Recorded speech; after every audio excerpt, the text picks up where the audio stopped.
Study IQ world में आपका स्वागत है। नमस्कार दोस्तों आपके अपने चैनल स्टडी आईक्यू वर्ल्ड में आप सभी का स्वागत है। जैसा कि आप लोग देख पा रहे होंगे कई आर्टिकल्स में कि प्राइम मिनिस्टर नरेंद्र मोदी जो है नालंदा विश्वविद्यालय के जो है उद्घाटन के लिए जो है यहाँ पर गए हैं। एक बार फिर नालंदा विश्वविद्यालय कई सौ साल बाद फिर सुर्खियों में आई है और ऐसी खबर जब आती है तो अपने आप को गौरवान्वित होना और मैं खुद गौरवान्वित महसूस करता हूं कि हमारे देश में ऐसे शिक्षा का केंद्र रहा जिस पे हम गौरव अभिमान और नालंदा जैसे विश्वविद्यालय ने हमें एक पहचान दी है। और आप लोगों को मैं बता दूं कि यहाँ जो विश्वविद्यालय ये रहा ये पूरे विश्व में प्रख्यात रहा अपने समय में और अपने समय में अपने ज्ञान के लिए ये कई देशों के जो यहाँ छात्र कई देशों से जो छात्र थे वो यहाँ पर आके पढ़ते थे। तो इसी विद्यालय नालंदा विश्वविद्यालय के बारे में हम लोग डिटेल से चर्चा करेंगे और जो है आपको इनके इतिहास के बारे में इस विश्वविद्यालय के इतिहास के बारे में भी बताएंगे और इस पर जो आक्रमण हुए उसके बारे में भी बताएंगे। तो थोड़ी सी वीडियो लंबी हो सकती है लेकिन आपके लिए बहुत ही इंटरेस्टिंग वीडियो ये है। उम्मीद करता हूँ आप लोग सभी जो है लास्ट तक वीडियो देखेंगे और अपने ज्ञान को जो इस ज्ञान का मंदिर कहा जाता है इसके बारे में आप लोग जानकारी जरूर ग्रहण करेंगे। तो आइए चलते हैं अपने इस नालंदा विश्वविद्यालय के जो हमें गौरवान्वित करता है इसके बारे में हम लोग डिटेल से चर्चा करें। तो क्या करें, फिलहाल आप लोगों से मेरा निवेदन है कि अगर आप लोग इस चैनल पर नए आए हैं तो मेरे चैनल को सब्सक्राइब करें, लाइक करें और अपने दोस्तों के साथ शेयर करें और बेल आइकन पर जो है क्लिक कर दीजिए ताकि आप लोगों को नियमित रूप से आपकी वीडियो मिलती रहे। तो चलिए शुरू करते हैं, लेकिन शुरू करने से पहले आप लोगों को मैं बता दूं कि इस चैनल पर बहुत सी जानकारियां आपको मिलेंगी। पर आगे बढ़ने से पहले आपसे पूछूंगा एक क्वेश्चन यहाँ पर यह है कि नालंदा विश्वविद्यालय में अध्ययन और अध्यापन की मुख्य भाषा कौन सी थी। आपको बताना है नालंदा विश्वविद्यालय में अध्ययन और अध्यापन की मुख्य भाषा कौन सी थी। आपके पास पहला ऑप्शन है संस्कृत, दूसरा ऑप्शन है प्राकृत, तीसरा ऑप्शन है पाली, चौथा ऑप्शन है हिंदी। और ये चारों ऑप्शन में से सही उत्तर जो है आप लोग कमेंट सेक्शन में कीजिए। सही उत्तर मैं दूंगा वीडियो के अंत में। चलिए शुरू करते हैं। जैसे कि आप लोग देख पा रहे होंगे हिंदुस्तान टाइम्स का आर्टिकल है कि यहाँ पर प्राइम मिनिस्टर मोदी जो है यहाँ पर आप देख सकते हैं गए हैं। जो इसका नया वर्जन है नालंदा विश्वविद्यालय की जो प्राचीन हमारी धरोहर है उसके कुछ ही किलोमीटर दूर पर यहाँ पे जो है बनाया गया और उसी को ताज़ा करने के लिए जो हमारी प्राचीन धरोहर थी उसको सभी देशों के सामने विश्वव्यापी जो है यहाँ पर यूनिवर्सिटी का उद्घाटन हुआ है और उसी के बारे में हम लोग आगे विस्तार से बात करेंगे। तो चलिए शुरू करते हैं। आपको मैं बता दूं कि प्राचीन नालंदा विश्वविद्यालय के नाम पर रखा गया यह नालंदा विश्वविद्यालय 1600 साल पहले विद्वानों को आकर्षित करने वाला ज्ञान का केंद्र था। अब इस आधुनिक और विशाल नेट जीरो कैंपस एक बड़ा कदम है उस गौरव को वापस पाने की दिशा में जो एक बार विद्वानों को दूर दूर से खींचता था। आपको मैं बता दूं कि ये जो विश्वविद्यालय था अपने ज़माने में ये पूरा विश्व प्रख्यात विद्यालय था। इसके आगे कहीं कोई उस ज़माने में कोई विद्यालय नहीं हुआ करता था। और नालंदा विश्वविद्यालय में जो है बौद्ध जो धर्म था उनको ज़्यादा जो है इस पर जोर दिया जाता था और ये एक बिहार में आपको पता है कि ये स्थित था और इसको सम्राट कुमार गुप्त ने बनवाया था। तो आइए इसके बारे में हम थोड़ा सा डिटेल से बात करेंगे और नालंदा विश्वविद्यालय के इतिहास क्या है उसके बारे में थोड़ा सा नज़र डालेंगे। तो नालंदा विश्वविद्यालय जो प्राचीन भारत में एक प्रमुख शिक्षा केंद्र था उसकी स्थापना गुप्त वंश के सम्राट कुमार गुप्त प्रथम ने की थी। कुमार गुप्त प्रथम ने बौद्ध धर्म के प्रचार और शिक्षा के प्रसार के उद्देश्य से इस विश्वविद्यालय की स्थापना की थी। नालंदा विश्वविद्यालय कई सदियों तक शिक्षा विशेषकर बौद्ध शिक्षा का एक प्रमुख केंद्र बना रहा जैसा कि मैंने आपको बताया और दुनिया भर के विद्यार्थी और विद्वानों को आकर्षित करता रहा और इसे जो है सम्राट कुमार गुप्त ने बनवाया था। और यहाँ पर जो बौद्ध धर्म का ज्ञान है वो विशेषता बौद्ध धर्म से जुड़ा हुआ ज्ञान था और यहाँ पर इसमें जो भाषा पढ़ाई जाती थी जिस भाषा का माध्यम होता था उस संस्कृत भाषा में यहाँ पर ज्ञान दिया जाता था। आइए आगे चलते हैं। आपको मैं बता दूं कि जो है नालंदा विश्वविद्यालय में, जो इतना बड़ा विश्वविद्यालय था और अपने काल में ये पूरे विश्व में प्रख्यात था, तो इस विश्वविद्यालय में करीब 2000 शिक्षक हुआ करते थे और जो भी शिक्षक थे उसमें अलग अलग विषयों पर अलग अलग उनको पारंगत हासिल थी और अपने विषयों में एक से बढ़कर एक हुआ करते थे, ऐसा माना जाता था क्या मतलब थे वहाँ पर। और करीब 10,000 स्टूडेंट जो है अनेक अनेक देशों से और अपने देशों से उसमें पढ़ते थे। 10,000 स्टूडेंट जो है यहाँ पर रहने खाने और पीने का व्यवस्था इसी विश्वविद्यालय के प्रांगण में होता था। अनेक अनेक हर प्रकार के हर टाइप के जो है कमरे हुआ करते थे और जैसे शिक्षा वैसे जो है प्रयोगशालाएं और हर प्रकार का यहाँ पे सुविधा उपलब्ध होता था और अनेक देशों से बच्चे जो है यहाँ पर आते थे। करीब 20-30 देशों से बताया जाता है कि जो है यहाँ पर बच्चे 10,000 के मात्रा में जो है यहाँ पर पढ़ते थे उस समय। आपको मैं बता दूं कि जो यहाँ पर पहला आक्रमण हुआ, जब यहाँ पर इतने बच्चे पढ़ते थे, इतने शिक्षक पढ़ाते थे, तो जो आक्रमणकारी होते थे, जो लुटेरे होते थे और जो इन सब चीज़ों से उनका मैटर नहीं होता था, उनकी नज़र पड़ी कि हाँ, ये नालंदा विश्वविद्यालय में जब इतने देशों से यहाँ पर आवागमन है, तो यहाँ पर लूट और हमें लूट का जो होता है, सोना चांदी और जो भी चीज़ें होती हैं, बहुत मात्रा में बहुतायत में मिल सकता है। तो उस हिसाब से जो पहला आक्रमण हुआ था, हुन आक्रमण उसे कहा जाता था। इसका नेता था मिहिरकुल। मिहिरकुल जो है इस पे आक्रमण किया था। हालांकि वो आक्रमण छोटा था, इससे कोई नालंदा विश्वविद्यालय को विशेष फर्क नहीं पड़ा और ना ही किसी प्रकार की कोई विशेष क्षति हुई। उसके बाद भी फिर नालंदा विश्वविद्यालय अपने तौर तरीकों से जो है आगे बढ़ता रहा और लोगों को ज्ञान के मार्गदर्शन पर प्रदर्शित करता रहा और ज्ञान की ओर आगे अग्रसर होता रहा। उससे कोई दिक्कत नहीं हुई। और दूसरा जो इसका आक्रमण था वो गौड़ राजा शशांक का हमला 7वीं शताब्दी में हुआ था। शशांक जो है बंगाल का एक हिंदू राजा था। इसने जो है दूसरा हमला किया था। ये माना जाता था कि ये बौद्ध धर्म का जो है एकदम बिल्कुल कट्टर था। बौद्ध धर्म का विरोध करता था। हिंदू था और बौद्ध धर्म का विरोध करता था। शशांक ने मगध पर हमला किया और कई बौद्ध स्थलों को नष्ट किया। वेन सॉन्ग के विवरणों के अनुसार अगर देखा जाए तो शशांक ने बोध गया में बोध वृक्ष को काट दिया और बौद्ध धर्म के कई स्थलों को नष्ट किया। यह संभावना है कि नालंदा विश्वविद्यालय भी इस दौरान कुछ हद तक प्रभावित हुआ। हालांकि यह आक्रमण जो है विश्वविद्यालय को जो क्षति हुई थी उससे फिर ये उभर आया विश्वविद्यालय। उसमें दिक्कत कुछ दिन हुई लेकिन उसके बाद फिर विश्वविद्यालय अपने पटरी पर आ गया और नित्य दिन जो हर प्रकार से जैसे शैली हुआ करती थी वहाँ पढ़ाने की और पढ़ने की, फिर वो अपने मार्ग पर आ गए। और फिर आखिरी में जो हमला हुआ वो बताया जाता है, प्रमुख जो हमला बताया जाता है बख्तियार खिलजी का। इसके बाद जो है नालंदा विश्वविद्यालय का नामो निशान मिट गया था। उसमें कई जो ग्रंथ थी, जो कई हमारे मैथमेटिक्स और फिजिक्स कई प्रकार की जो किताबें, उसमें अनेक प्रकार की किताबें थी, उसको जला दिया और करीब बताया जाता है कई महीनों तक ये आग लगी रही। तो आपको इसके बारे में बता दो कि प्राचीन नालंदा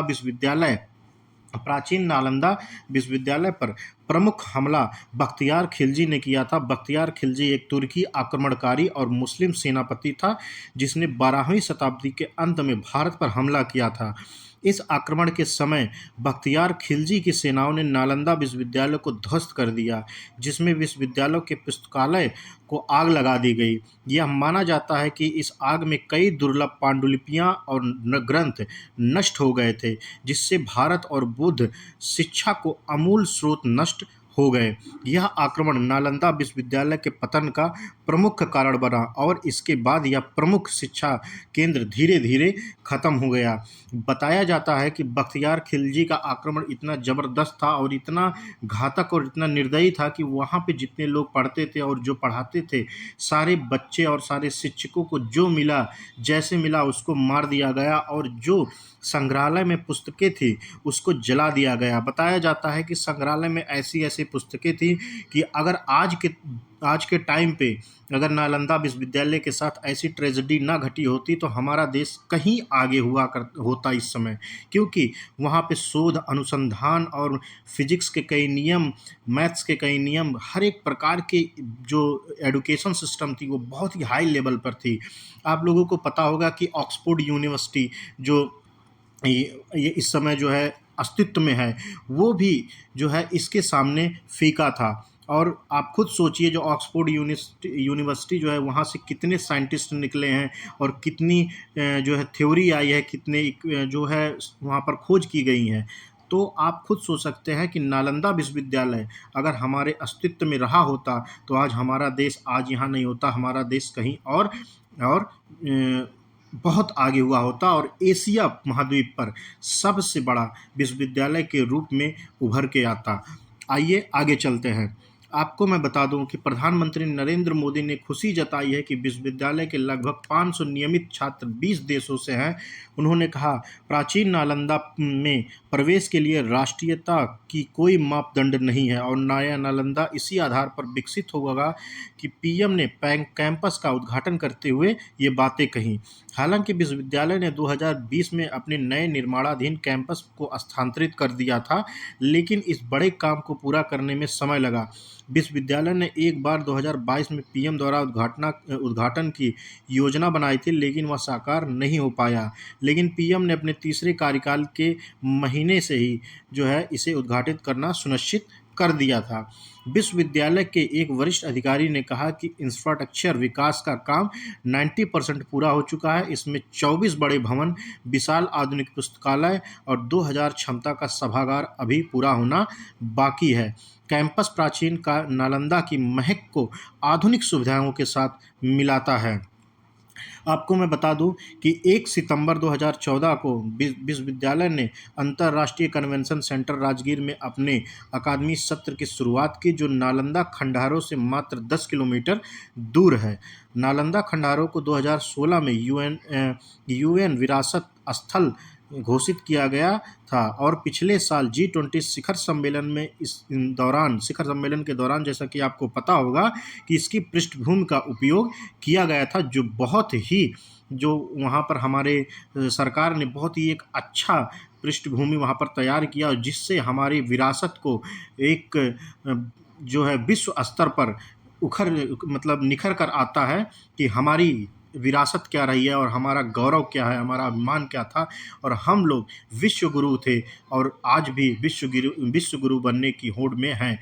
और उस समय हमने दुनिया को सीख दी है और दुनिया को हमने सिखाया है कि संस्कृति क्या होती है और हमारा विज्ञान क्या है और हमारा एजुकेशन सिस्टम क्या था। हमने नालंदा विश्वविद्यालय के दौर पर उस समय कई देशों को हमने ये ज्ञान का पाठ पढ़ाया था। विश्वविद्यालय में कैंपस के आपको मैं बता दूं, विश्वविद्यालय कैंपस के पहले चरण के निर्माणाधीन में शैक्षिक और प्रशासनिक भवन, संकाय, स्टाफ और छात्रों के आवासीय भवनों, सुविधा के भवनों, कैंपस और अंतर्राष्ट्रीय केंद्र का निर्माण भी शामिल है। आपको मैं एक छोटा सा वीडियो दिखाऊंगा, इसका जो नया निर्माण विश्वविद्यालय कैंपस है। उम्मीद करता हूं आप सभी को ये वीडियो देखकर अपने आप में गौरव होगा कि हम लोग किस विरासत से आते हैं और हमारी जो विरासत में है उसको हम फिर से कैसे एकत्रित करके उसको कैसे सहेजा जाए अपने फ्यूचर के लिए। तो आइए इस वीडियो को देखते हैं और वीडियो को देखने के बाद हम लोग चर्चा करते हैं।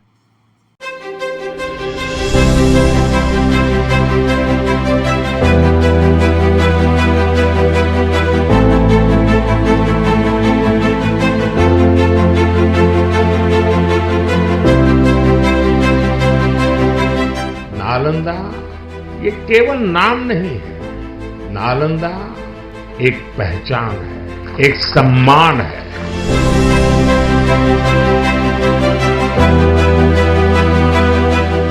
नालंदा एक मूल्य है, नालंदा एक मंत्र है, गौरव है, गाथा है।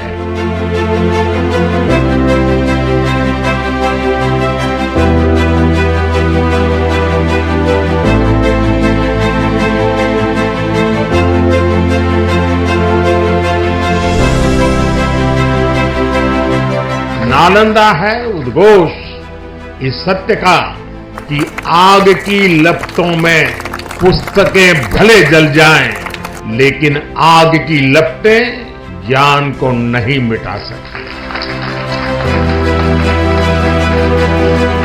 नालंदा के ध्वंस ने भारत को अंधकार से भर दिया था। अब इसकी पुनर्स्थापना भारत के स्वर्णिम युग की शुरुआत करने जा रहा है।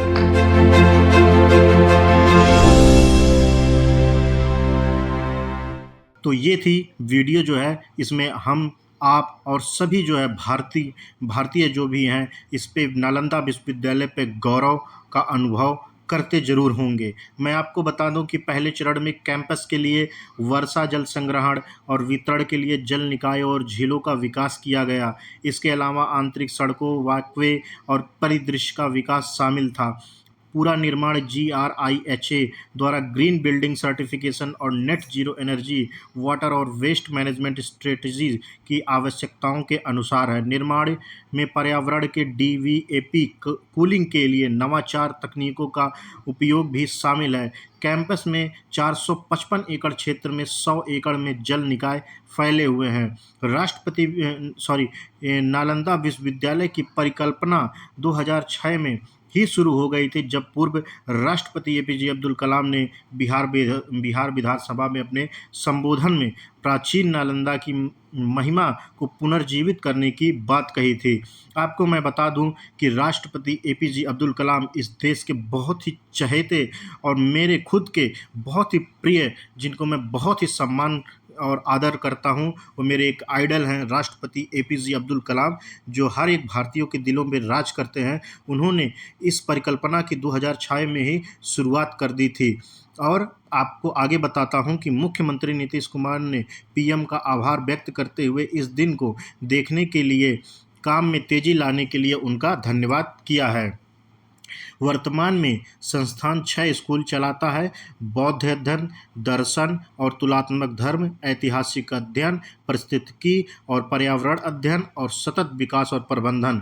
अंतर्राष्ट्रीय छात्रों के लिए 137 छात्रवृत्तियां उपलब्ध है। 2023 और 2027 के पोस्ट ग्रेजुएट प्रोग्राम और PhD प्रोग्राम में नामांकित छात्र Argentina, Bangladesh, Bhutan, Cambodia, Ghana, Indonesia, Kenya, Laos, Liberia, Myanmar, Mozambique, Nepal, Nigeria, Republic of Congo, दक्षिण Sudan, Sri Lanka, Siberia, Sierra Leone, Thailand, तुर्की, युगांडा, USA, वियतनाम और जिम्बाब्वे से हैं।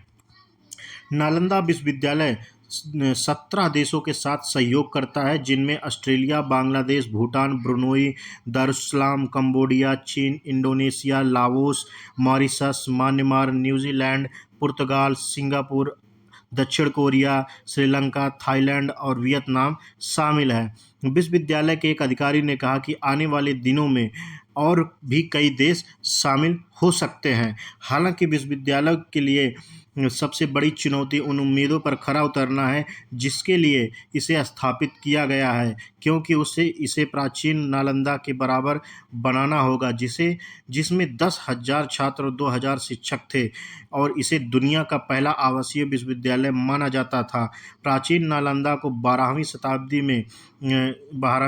सदी में बख्तियार खिलजी ने नष्ट कर दिया था, जो लगभग ऑक्सफोर्ड के उभरने के साथ ही हुआ था। अब नया नालंदा भारत को उस ज्ञान केंद्र के रूप में स्थापित करने के लिए स्थापित किया गया है जो कभी था और जो एक शक्तिशाली राष्ट्र बनने की अपनी खोज में है। तो क्या आप ये बताएंगे कि आप लोग का सुझाव क्या होगा इस पर, कि क्या आपको लगता है कि जो नालंदा विश्वविद्यालय में जो ज्ञान प्राचीन नालंदा विश्वविद्यालय में हुआ करता था, वो आज के टाइम पे बिहार में क्या वो सभी को जो अपना ज्ञान वो पहले हुआ करता था, वो ज्ञान आज के टाइम पे वो दे पाएंगे? और इसके लिए जो बिहार में बच्चों का जो वहाँ पर पढ़ने की व्यवस्था है, क्या वो सरकार बखूबी निभा पाएगी? इसके बारे में आगे और भी कई रिपोर्ट्स आएंगी और आगे का समय ही बताएगा कि ये प्राचीन नालंदा विश्वविद्यालय का जो एजुकेशन सिस्टम था उसके हिसाब से ये कितने एजुकेशन सिस्टम अपना सुधार कर पाएंगे और कितना परसेंटेज उसकी बराबरी का मुकाबला कर पाएंगे। तो अभी की रिपोर्ट में फ़िलहाल इतना ही, और आगे इस पर कोई और रिपोर्ट आएगी तो मैं आप सभी के लिए उस पर अपडेटेड वीडियो बना दूंगा। तो चलिए हम लोग अपने क्वेश्चन की तरफ चलते हैं। हमारा क्वेश्चन है, नालंदा विश्वविद्यालय में अध्ययन और अध्यापन की मुख्य भाषा कौन थी? तो इसका जो है सही उत्तर हो जाएगा option number first, Sanskrit. Nalanda विश्वविद्यालय में अध्ययन और अध्यापन की मुख्य भाषा संस्कृत थी। जैसे कि आप लोग वीडियो देखे होंगे तो आपको पता चल गया होगा। तो इसी नोट के साथ इस वीडियो का अंत करते हैं, और आप सभी से मेरा निवेदन है कि मेरे स्टडी IQ वर्ड चैनल को प्लीज़ सब्सक्राइब करें, लाइक करें और अपने दोस्तों के साथ शेयर करें। तब तक के लिए आप सभी को मेरा नमस्कार। जय हिंद, जय भारत।